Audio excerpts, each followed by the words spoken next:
बच्चों, हमको पता है कि इलेक्ट्रिक चार्जेस दो टाइप के होते हैं, आइदर पॉजिटिव चार्ज और negative charge. And every electric charge produces electric field around it. जैसे मैग्नेटिक पोल का मैग्नेटिक फील्ड होता है, किसी मास का ग्रेविटेशनल फील्ड होता है, वैसे इलेक्ट्रिक चार्ज का इलेक्ट्रिक फील्ड होता है। फिर वो चार्ज पॉजिटिव भी हो सकता है और निगेटिव भी हो सकता है। मैंने यहाँ पे एक पॉजिटिव चार्ज क्यू कंसिडर किया है और ये मान लो उसका एक इलेक्ट्रिक फील्ड है। तो इलेक्ट्रिक फील्ड डिफाइन होता है दो वे से। तो इलेक्ट्रिक फील्ड के दो प्रॉपर्टीज होते हैं। एक होता है उसका इलेक्ट्रिक फील्ड, जिसको बोलते हैं electric field intensity, symbol is E. And दूसरा जो उसका प्रॉपर्टी है वो है इलेक्ट्रिक पोटेंशियल। बच्चों, फर्स्ट लेसन में हमने इलेक्ट्रिक फील्ड इंटेंसिटी के बारे में स्टडी किया था, उसका डेफिनेशन, फिर उसके फॉर्मूले, वो सब हमने फर्स्ट लेसन में स्टडी किया था। तो ये जो सेकंड लेसन है, इसमें हमको इलेक्ट्रिक पोटेंशियल, जिसका सिंबल वी है, उसके बारे में स्टडी करना है। तो सबसे पहले इलेक्ट्रिक पोटेंशियल को हम लोग डिफाइन करेंगे। इसको डिफाइन करने के लिए हमको एक पॉइंट कंसिडर करना है इलेक्ट्रिक फील्ड के अंदर, बिकॉज इलेक्ट्रिक पोटेंशियल किसी एक पॉइंट पे होता है। तो we define electric potential at any one point inside the electric field. वो पॉइंट कहां पे होना चाहिए? इलेक्ट्रिक फील्ड के अंदर।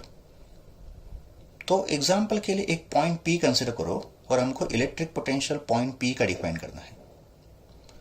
तो पॉइंट पी का इलेक्ट्रिक पोटेंशियल डिफाइन करने के लिए हम लोग कंसिडर करेंगे एक unit positive charge. Unit positive charge का मतलब एक +1 कूलम का चार्ज हमको कंसिडर करना है। यूनिट का मतलब 1। और सबसे पहले यूनिट पॉजिटिव चार्ज को रखा जाएगा एट इंफिनिटी। का मतलब चार्ज यहां पे प्लेस किया है, हम लोग यहां से चले गए इंफिनिटी पे। इंफिनिटी का मतलब at a very large distance.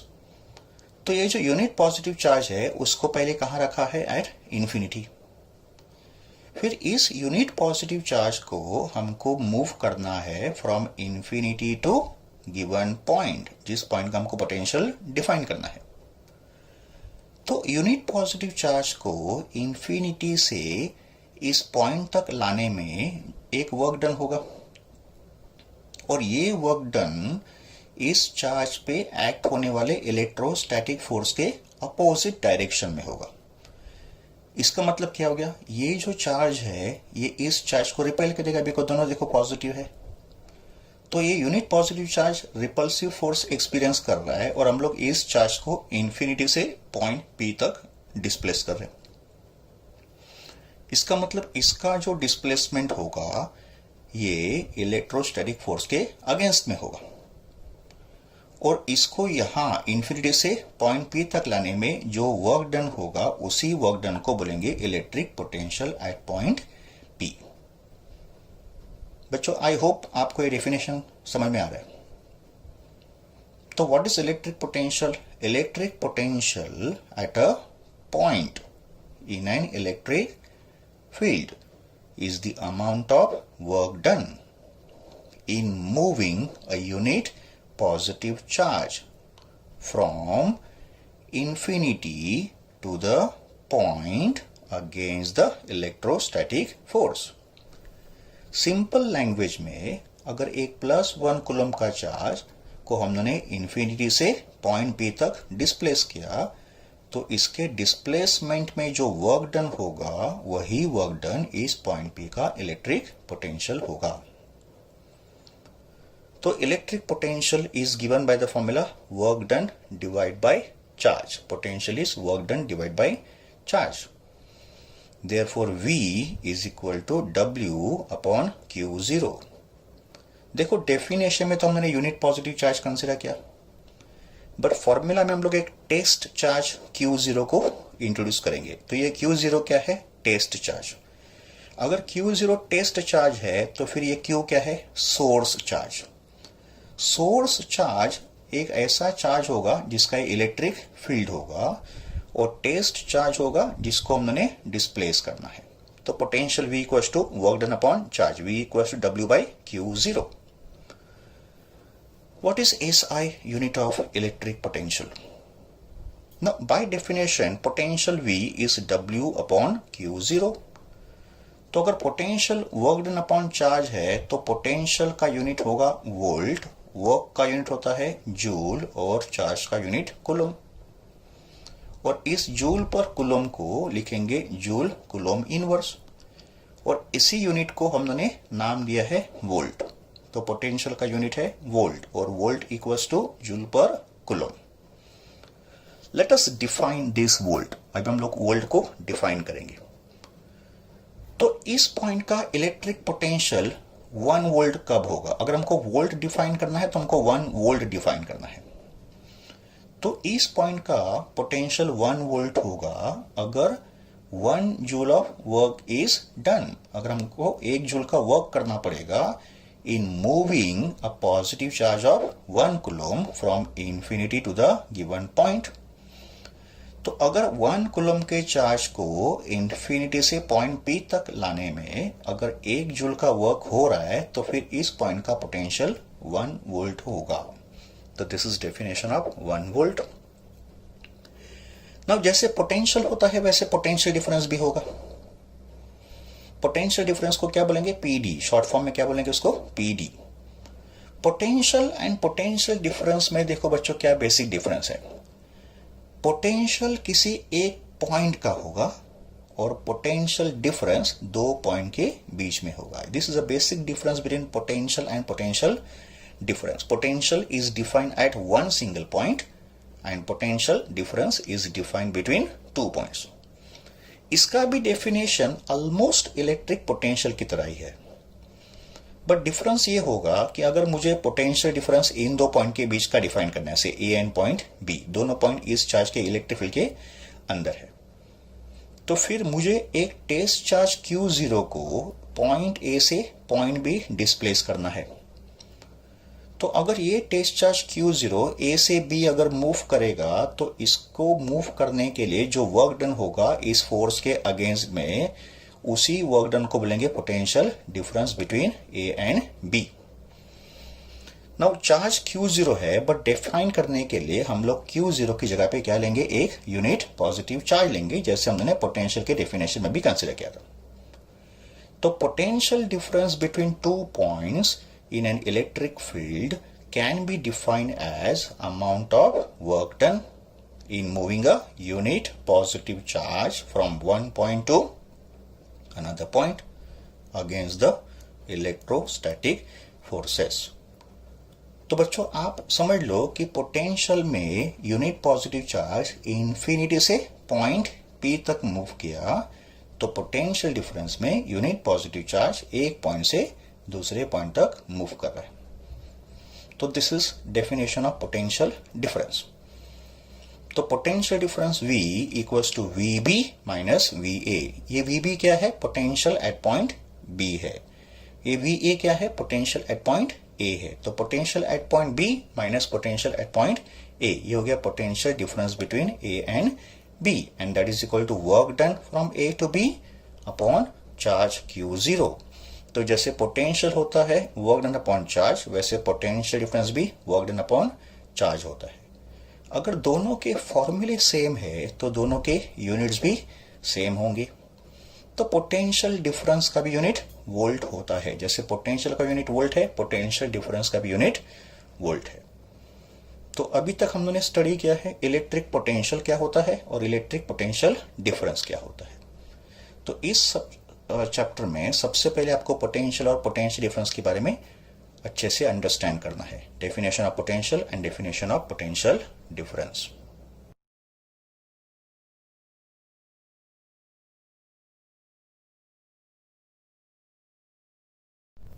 Electric potential और पोटेंशियल डिफरेंस के डेफिनेशन के बाद अभी हम लोग स्टार्ट कर रहे हैं इलेक्ट्रिक पोटेंशियल के डेरिवेशन के साथ। First derivation is to find electric potential due to point charge, single point charge। point charge का मतलब is a charge in the shape of point, एक tiny point होगा वो। तो हमको डिराइव करना है electric potential due to single point charge. First chapter में अगर आपको याद होगा हम ने electric field due to single point charge भी डिराइव किया था। तो इसको हम लोग पहले डिराइव करेंगे और फिर उन दो फॉर्मूला को हम लोग कंपेयर करेंगे, इलेक्ट्रिक फील्ड एंड पोटेंशियल। तो consider one point charge Q which is placed at point O। एक चार्ज Q है जिसको हमने पॉइंट O पे रखा है और एक पॉजिटिव चार्ज हमने एज्यूम किया है।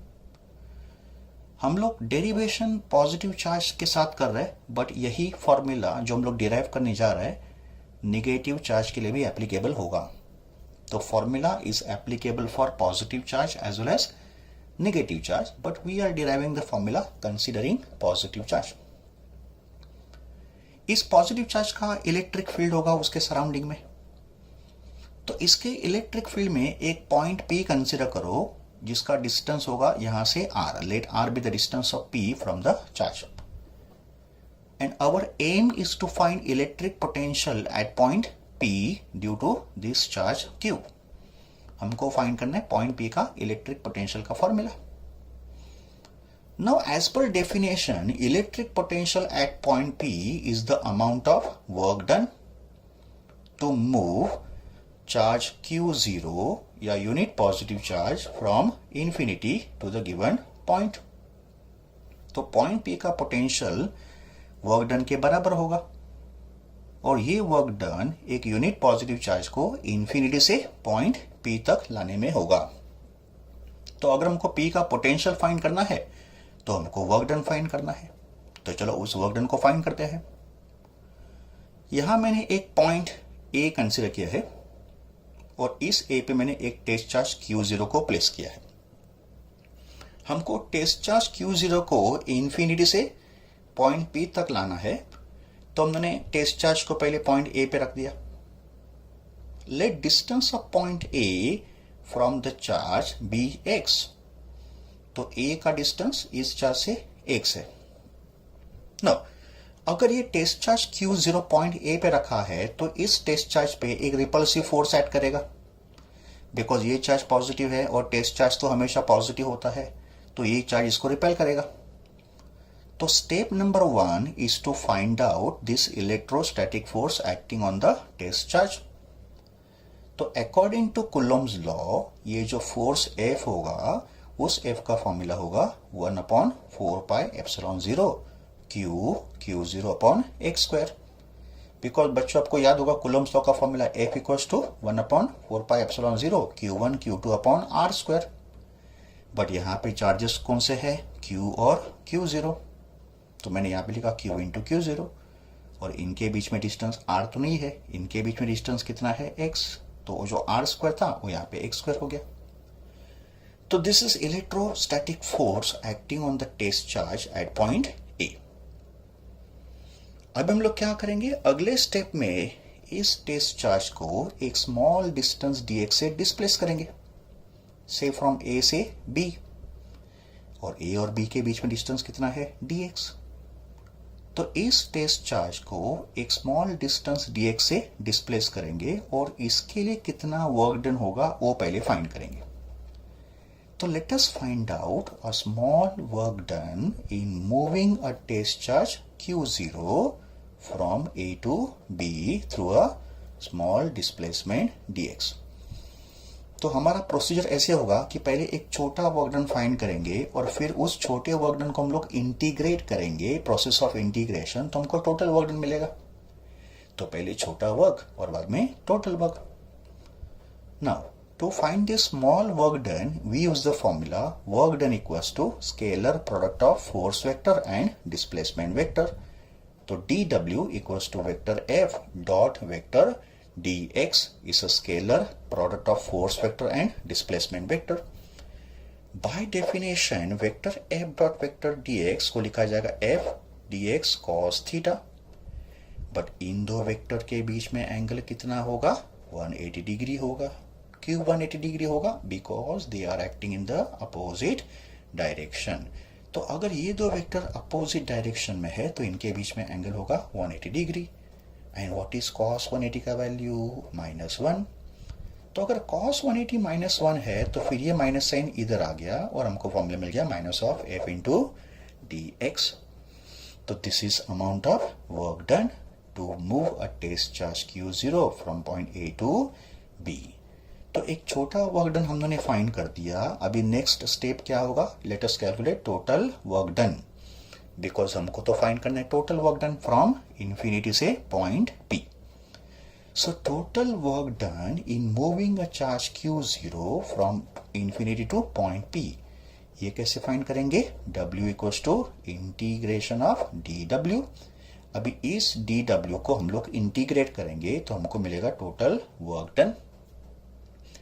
अभी dW का वैल्यू क्या है, minus of F into D X. तो ये वैल्यू मैंने यहाँ पे सब्सटीट्यूट करना है और मैंने लिखना है limits of integration. Limits of integration देखो कैसे होंगे, it be from infinity to R, because हमने चार्ज को कहां से कहां तक मूव करना है, इंफिनिटी से पॉइंट पी तक मूव करना है, बट पॉइंट पी का डिस्टेंस क्यू से कितना है, आर। तो इस पॉइंट का डिस्प्लेसमेंट अगर इस चार्ज क्यू से मेजर करेंगे तो पॉइंट पी का इस चार्ज का डिस्प्लेसमेंट इंफिनिटी से पी तक हुआ है, का मतलब इंफिनिटी से डिस्टेंस आर तक हुआ है। तो limits of integration will be from infinity to distance R. ठीक है, ओके। नाउ माइनस साइन तो बाहर आ गया इंटीग्रेशन के। अभी हमको क्या करना है, ये जो एफ है ना, इस एफ को यहाँ पे सब्सटीट्यूट करना है। तो मैंने एफ का वैल्यू इसमें सब्सटीट्यूट कर दिया। फिर अगले स्टेप में इसमें से जितने भी वैल्यूज कांस्टेंट होंगे उन कांस्टेंट्स को इंटीग्रेशन के हम लोग बाहर ट्रांसफर कर लेंगे। So look at the next step. In the next step, we have transferred the constant values outside the integration. तो Q not 4 pi epsilon not ये सब कांस्टेंट है, तो इसको हमने इंटीग्रेशन के बाहर ट्रांसफर किया एंड इंटीग्रेशन में हो गया 1/x square, but 1/x square is x raise to -2, x square है ऊपर गया तो -2 हो गया। तो taking the constant terms outside the integration and writing 1/x square as x raise to -2। बच्चों इस इंटीग्रेशन को सॉल्व करने के लिए हम लोग एक इंटीग्रेशन का स्टैंडर्ड फॉर्मूला यूज करेंगे। तो in integration of x raise to n dx होता है x रेज टू n+1 upon n+1। This is one of the standard formula in integration. तो यहां पे बच्चों n कितना है, देखो कंपेयर करो इसको, n कितना है -2। तो अगर n -2 होगा तो -2 + 1 कितना होगा, -1 डिवाइडेड बाय n+1 कितना होगा, तो -2 + 1 कितना होगा, -1। तो this is solving x raise to -2 dx। हमने ये फॉर्मूला यहाँ पे अप्लाई कर दिया और ये जो लिमिट्स है ये हमने ब्रैकेट के बाहर ले दिया, स्टैंडर्ड रूल ऑफ इंटीग्रेशन। अभी ये -1 इस -1 के साथ मल्टीप्लाई होके प्लस हो जाएगा। तो नेक्स्ट स्टेप में ऑब्जर्व करो, प्लस साइन आ गया इधर, Q0/4πε0 और ये ब्रैकेट में क्या बचा, x raise to -1। x raise to -1 को मैंने लिखा 1/x and limits are infinity to r। Solving this bracket taking x as upper limit and बाद में x एज लोअर लिमिट, तो हमको ब्रैकेट में क्या मिलेगा, 1/r minus 1/infinity। It is 1/अपर लिमिट माइनस 1/लोअर लिमिट। बच्चों 1/infinity कितना होता है, 0। Anything divide by infinity is 0, तो ये तो 0 हो गया। तो फिर हमारे पास क्या बच गया, Q0/4πε0 इंटू 1/r। फिर मैंने इस कांस्टेंट को बाहर की तरफ ट्रांसफर कर दिया और फिर Q0/r लिख दिया। तो ये हो गया total work done in moving the charge Q0 from infinity two point P। और ये जो टोटल वर्क डन हुआ है इसको अगर मैंने चार्ज Q से डिवाइड कर दिया तो मुझे इलेक्ट्रिक पोटेंशियल मिलेगा, because by definition potential is work done upon charge. तो V होता है W/Q0 और ये है W का वैल्यू। तो इस W को Q0 से डिवाइड करो तो फिर ये Q0 और ये Q0 कैंसिल हो जाएगा डिवाइड करेंगे, तो हमको पोटेंशियल का फाइनल फॉर्मूला मिल गया। तो पोटेंशियल का फाइनल फॉर्मूला क्या है बच्चों, 1/4πε0 इंटू Q/r। आई होप आपको ये डेफिनेशन ठीक से समझ में आया है। बट बच्चों 1/4πε0 को हम लोग क्या डिनोट करते हैं, K। तो इस कांस्टेंट को मैंने K लिखा तो फॉर्मूला क्या बन गया, KQ/r। एंड इस कांस्टेंट का वैल्यू कितना होता है बच्चों, 9 × 10⁻⁹ 1/4πε0 is 9 × 10⁻⁹ 9 newton metre square per coulomb square. तो पोटेंशियल का फॉर्मूला KQ बाय R। तो फॉर अ गिवन चार्ज हम लोग बोल सकते हैं कि potential is inversely proportional to R। तो अभी बच्चों टाइम आ गया है पोटेंशियल और इलेक्ट्रिक फील्ड के फॉर्मूला को कंपेयर करना है। फर्स्ट चैप्टर में हमने इलेक्ट्रिक फील्ड का फॉर्मूला डिराइव किया था। तो इलेक्ट्रिक फील्ड का फॉर्मूला क्या है? KQ by R square, where K is 1/4 pi epsilon 0। इसका मतलब as per this formula electric field is inversely proportional to R square and electric potential is inversely proportional to R। बच्चों इन formula को ठीक से समझ लो एंड रिमेंबर दिस फॉर्मूले, वेरी वेरी वेरी इंपॉर्टेंट फॉर्मूले। ये फॉर्मूला इलेक्ट्रिक फील्ड का है ड्यू टू पॉइंट चार्ज, और ये formula electric potential due to point charge. Electric field due to point charge is inversely proportional to R square and electric potential due to point charge is inversely proportional to R। तो ये electric field और electric potential के graph है। Continuous line का जो graph है वो electric field का है, और जो ग्राफ मैंने डॉटेड लाइन से ड्रॉ किया है और ये किसका ग्राफ है? इलेक्ट्रिक पोटेंशियल का है। और इस पॉइंट पे दोनों ग्राफ एक दूसरे को इंटरसेक्ट करें, इस पॉइंट ऑफ इंटरसेक्शन। इस पॉइंट ऑफ इंटरसेक्शन पे जो R होगा उस R का वैल्यू कितना होगा? 1। बिकॉज जब भी R का वैल्यू 1 मीटर होगा, देखो दोनों फॉर्मूले, जब भी R का वैल्यू 1 मीटर होगा तो E होगा EQ और V होगा KQ। E होगा EQ और V होगा KQ का मतलब दोनों सेम होंगे। तो ये दोनों सेम कब होंगे? जब भी R होगा 1 मीटर। तो ये R होगा 1 मीटर जहां पे दोनों ग्राफ एक दूसरे को इंटरसेक्ट कर रहे हैं। तो this is electric potential due to point charge.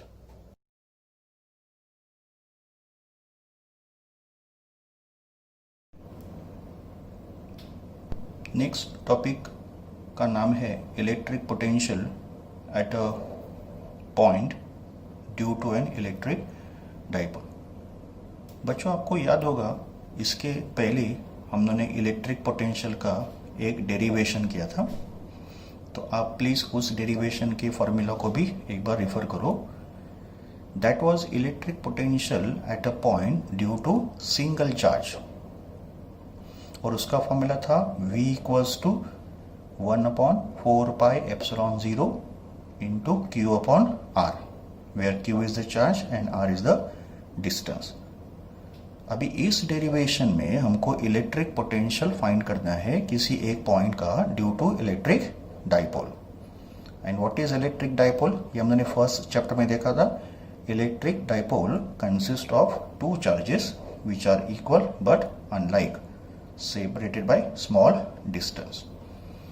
तो चलो इस डेरिवेशन को हम लोग शुरू करते हैं। सबसे पहले इस डायग्राम में हमने एक शॉर्ट इलेक्ट्रिक डाइपोल को ड्रॉ किया है। इस डाइपोल में दो चार्जेस है, एक -Q है और दूसरा +Q है। This is O, centre of dipole, and इस डाइपोल का जो लेंथ है उसको हमने लिया है 2a। तो 2a is the length of this dipole. अगर डाइपोल का लेंथ 2a होगा तो फिर हर एक चार्ज का डिस्टेंस डाइपोल के सेंटर से कितना होगा? a। तो फिर ये डिस्टेंस a होगा और -Q का भी सेंटर से डिस्टेंस कितना होगा? e। This imaginary line passing through the two charges will be called as axis. और अगर यहाँ पे हमने एक परपेंडिकुलर बाइसेक्टर ड्रॉ किया तो इस बाइसेक्टर को क्या बोलेंगे? इक्वेटर। तो this is dipole axis and this is dipole equator. Let us consider point P, और ये पॉइंट P इस डाइपोल के इलेक्ट्रिक फील्ड के अंदर है, और हमको इस पॉइंट का इलेक्ट्रिक पोटेंशियल फाइंड करना है। Let the distance of point P from the centre of a dipole be R। का मतलब डायग्राम में डिस्टेंस OP कितना है? R।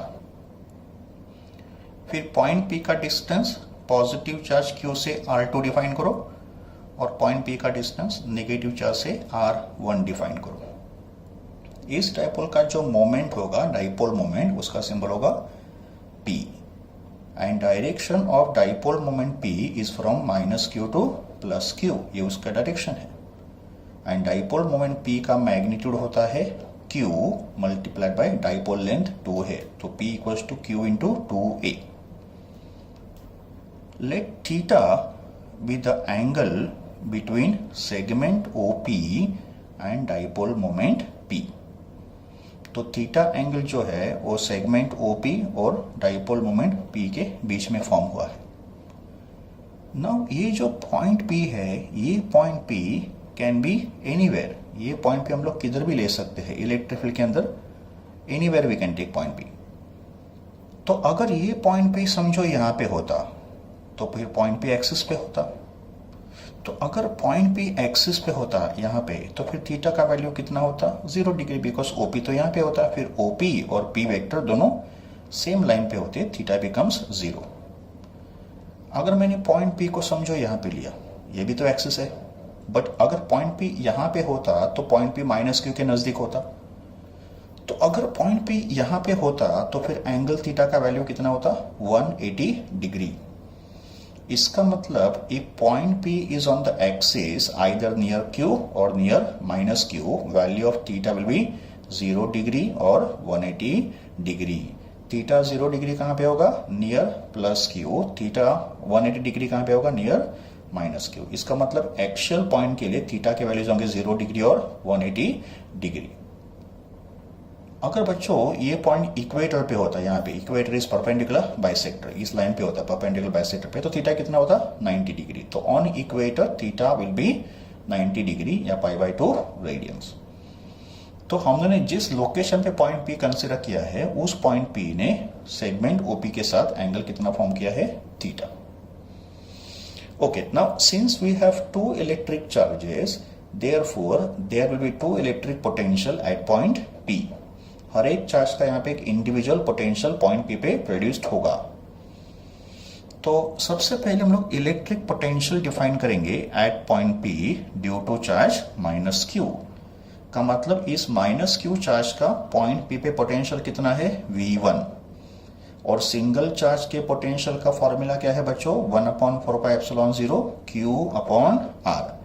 बट यहाँ पे चार्ज नेगेटिव है, इसके लिए नेगेटिव चार्ज को मैंने यहाँ पे लिखा -Q, और पॉइंट P का डिस्टेंस -Q से कितना है? R1। इसके लिए यहाँ पे डिस्टेंस को मैंने लिया R1।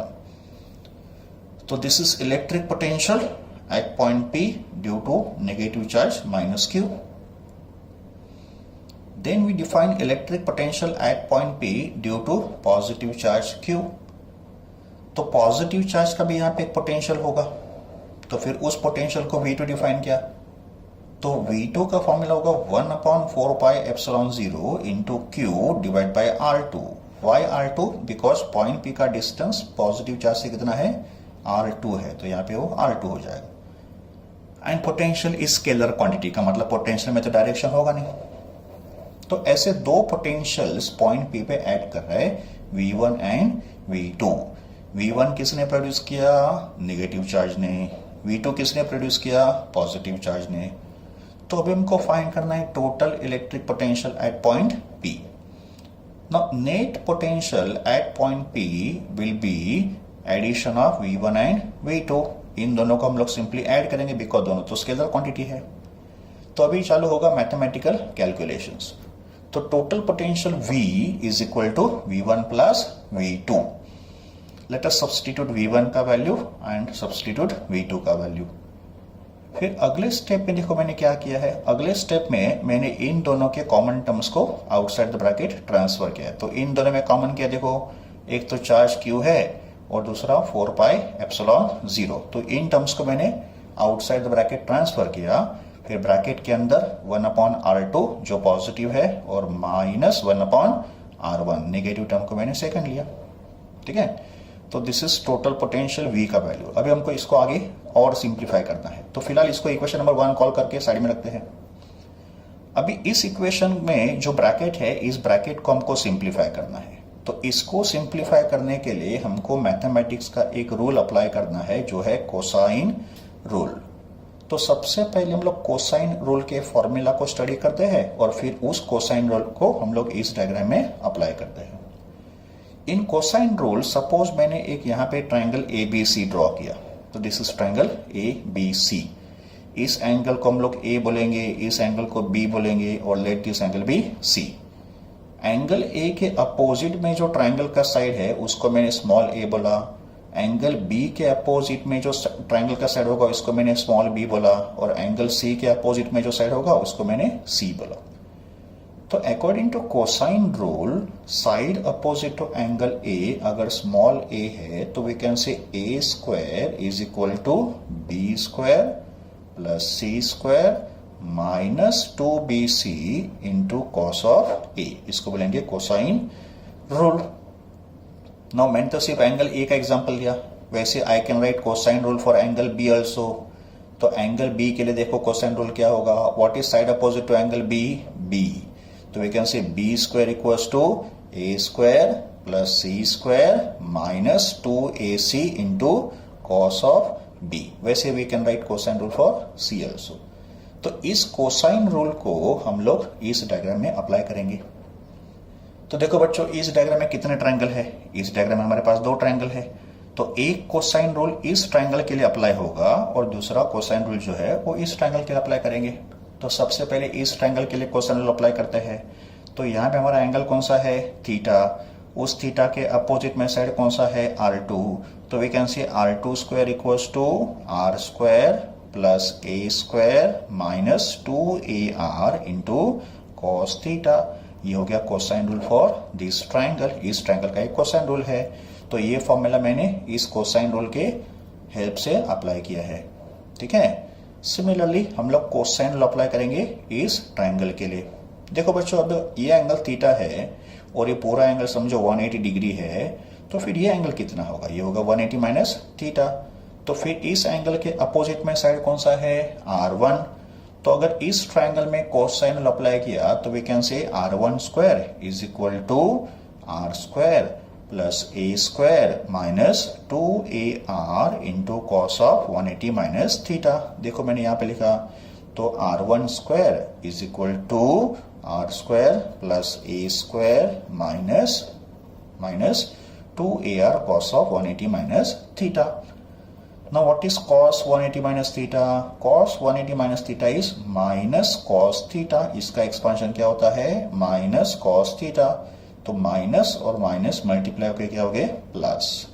तो देयरफॉर नेक्स्ट स्टेप में देखो क्या हो गया, R1 square equals to R square plus a square plus 2AR cos theta. I hope you have understood this step. ये माइनस का प्लस कैसे हो गया, बिकॉज cos 180 माइनस थीटा कितना होता है, माइनस cos थीटा। तो माइनस माइनस हो गया प्लस। ओके, अभी इसको हम लोग और सिंप्लीफाई करते हैं। देखो R1 स्क्वायर इक्वल्स टू, मैंने अभी क्या किया बच्चों, इन तीनों में से R स्क्वायर को कॉमन लिया। तो टेकिंग R स्क्वायर कॉमन, तो इसमें से अगर मैंने R स्क्वायर कॉमन लिया तो यहां बच गया 1, बट इसमें तो R स्क्वायर नहीं है। तो फिर मुझे अगर R स्क्वायर कॉमन लेना है तो फिर इसको R स्क्वायर से डिवाइड करना है, प्लस यहां से अगर मैंने R स्क्वायर कॉमन लिया है तो फिर मुझे इसको भी R स्क्वायर से डिवाइड करना था। तो मैंने इसको R स्क्वायर से डिवाइड किया तो R ऊपर था, तो R अपॉन R स्क्वायर का एक R बच गया। तो this is taking R square common. Okay, now बच्चों हमने ये शॉर्ट डाइपोल एज्यूम करना है। अगर डाइपोल शॉर्ट होगा तो फिर पॉइंट P जो है ना वो डाइपोल से बहुत दूर होगा। If point P is far away, then distance R is very large as compared to distance A. तो here A, ये जो A है is very much less than R because point P जो है वो बहुत दूर है। If A is very much less than R, then A upon R will be very much less than 1. And अगर A upon R small है, 1 से कम है, तो इसका जो स्क्वायर होगा वो भी तो 1 से बहुत कम होगा। तो in that case A square upon R square जो है इसको हम लोग क्या करेंगे, निगलेक्ट करेंगे। तो इस फॉर्मूला में A square upon R square को निगलेक्ट करो। तो neglecting A square upon R square, what do we get, R1 square is equal to R square into bracket 1 plus 2A cos theta upon R। ये term तो चला गया, ठीक है। अभी taking the square root on both the side, तो taking square root we get R1 equals to R, और ये पूरा ब्रैकेट का रूट होगा, बट रूट का मतलब रेज टू हाफ हो जाएगा। ओके, तो this is taking square root. और फिर इसके बाद मैंने इसका लिया रेसिप्रोकल। तो taking reciprocal on both the side, this is 1 upon R1, this is 1 upon R, और इसका जो रेसिप्रोकल होगा उसमें ये जाएगा डिनोमिनेटर में। फिर इसको अगर मैंने वापस न्यूमरेटर में लिया तो पावर जो प्लस 1 अपॉन 2 है वो क्या बन जाएगा, माइनस 1 अपॉन 2। तो this is taking reciprocal on both the side. तो बच्चों हमने 1/r1 का तो सिंप्लीफिकेशन कर दिया, का मतलब मुझे इस ब्रैकेट का 1/r1 मिल गया। By similar calculation we can also calculate 1/r2। तो 1/r2 का कैलकुलेशन हम लोग वापस नहीं करेंगे, उसके लिए भी सेम मेथड एप्लीकेबल होगा। तो बाय सिमिलर कैलकुलेशन देखो अभी 1/r2 का वैल्यू क्या होगा। तो वी कैन से 1/r2 is equal to 1/r, ये अपना r2² था ना, तो इसको अगर हमने इस तरीके से सिंप्लीफाई किया तो 1/r2 क्या हो जाएगा, 1/r into bracket 1 minus 2a cos theta upon r raise to minus half. बच्चों r1² एंड r2² में अगर आप देखोगे तो सिर्फ प्लस और माइनस साइन का भी डिफरेंस है, देखो सिर्फ इसमें डिफरेंस है ना।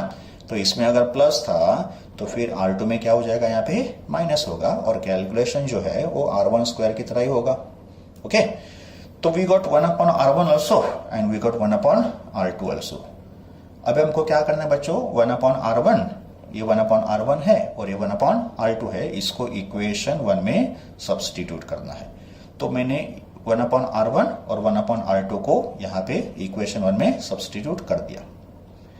फिर उसके बाद मैंने क्या किया है, देखो बच्चों, इसके बाद मैंने इसको और सिंप्लीफाई किया यूजिंग बाइनोमियल थ्योरम।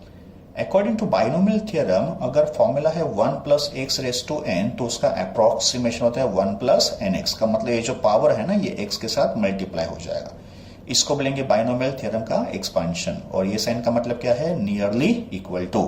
तो 1 plus x raise to n is nearly equal to 1 plus nx, ये हो गया बाइनोमियल एक्सपेंशन का रूल। फिर इस रूल से मैंने इस ब्रैकेट को सॉल्व किया और इसी रूल से मैंने इस ब्रैकेट को भी सॉल्व किया। तो फिर इस ब्रैकेट का सॉल्विंग क्या होगा, देखो 1 minus 2a cos theta upon r raise to minus half, का मतलब यहाँ पे n कितना है, माइनस हाफ।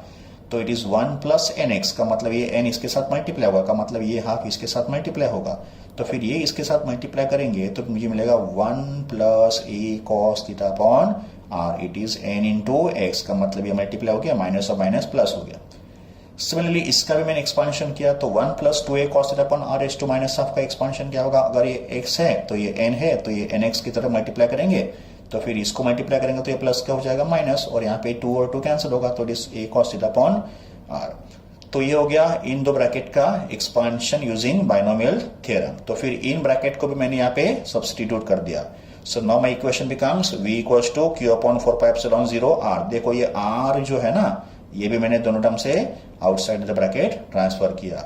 फिर इस ब्रैकेट का एक्सपांशन क्या है, 1 plus a cos theta upon r, और इस ब्रैकेट का एक्सपांशन क्या है, 1 minus a cos theta upon r। ठीक है, फिर उसके बाद इसको मैंने सॉल्व किया तो +1 -1 चला गया, और ये माइनस और माइनस प्लस होके ऐड हो जाएगा। तो फिर इसका एडिशन क्या होगा, 2a cos theta upon r। Rearranging the terms, we can say 1/4 pi epsilon 0 q multiplied by 2a cos theta upon r square. But what is q multiplied by 2a? q multiplied by 2a is the dipole moment p. ये तो formula है dipole moment का, तो इसको मैंने p से replace कर दिया। तो मेरा फाइनल इक्वेशन क्या हो गया, v equals to 1/4 pi epsilon 0 p cos theta upon r square. This is the formula for electric potential at point P due to an electric dipole. का मतलब अगर हम लोग वापस डायग्राम की तरफ आएंगे तो इस पॉइंट P पे जो पोटेंशियल होगा ये उसका फॉर्मूला है। तो potential at point P due to this dipole is given by v equals to 1/4 pi epsilon 0 p cos theta upon r square. इसको अगर मुझे समझो वेक्टर फॉर्म में लिखना होगा तो मैंने यहाँ पे r से मल्टीप्लाई किया और यहाँ पे r से डिवाइड कर दिया, तो r multiply and r divide, and p r cos theta is vector p dot vector r। This is according to the definition of scalar product. और यहाँ पे समझो मैंने r से डिवाइड किया होता तो यह r स्क्वायर इंटू r कितना होता, r क्यूब होता। नाउ टू स्पेशल केसेस, अगर ये पॉइंट एक्सिस पे होता तो पोटेंशियल कितना होता, और ये पॉइंट अगर इक्वेटर पे होता तो पोटेंशियल कितना होता। तो in case one when the point P lies on the axis of the dipole, अगर पॉइंट P एक्सिस पे होता तो हमको पता है थीटा कितना होता, या तो 0 डिग्री होता या तो फिर 180 डिग्री होता। तो वैल्यू ऑफ थीटा कितना होगा, 0 डिग्री और 180, बट फॉर्मूला में क्या है, cos थीटा है। तो अगर थीटा 0 डिग्री है तो cos थीटा +1 होगा, बिकॉज cos 0 इज +1। एंड अगर थीटा 180 होगा तो cos थीटा कितना होगा, -1, बिकॉज cos 180 इज -1। इसका मतलब फॉर द एक्चुअल पॉइंट ये जो cos थीटा है इट में बी +or -1। तो इसको अगर मैंने यहाँ पे सब्स्टिट्यूट किया तो ये प्लस और माइनस साइन बाहर आएगा, तो potential on the axis become plus और minus 1/4 pi epsilon 0 p upon r square, because cos theta कितना है प्लस और माइनस 1 है। तो this is potential on the axis. Case 2 में अगर ये पॉइंट समझो इक्वेटर पे होता, यहाँ पे this line is called equator, perpendicular bisector, तो इन दैट केस थीटा कितना होता बच्चों 90 डिग्री। अगर थीटा 90 डिग्री है तो कॉस थीटा कितना होता 0, बिकॉज कॉस 90 तो 0 है। एंड अगर कॉस थीटा 0 होगा तो पोटेंशियल ऑन द इक्वेटर कितना होता 0। तो this is potential on the equator, this is potential on the axis. तो इलेक्ट्रिक डाइपोल का पोटेंशियल इक्वेटर पे 0 होता है, एक्सिस पे तो इतना होता है। इट में भी पॉजिटिव और नेगेटिव। पॉजिटिव कहां पे होगा नियर द पॉजिटिव चार्ज, और ये पोटेंशियल नेगेटिव कहां पे होगा नियर द नेगेटिव चार्ज। तो ये हो गया बच्चों derivation of electric potential due to an electric dipole.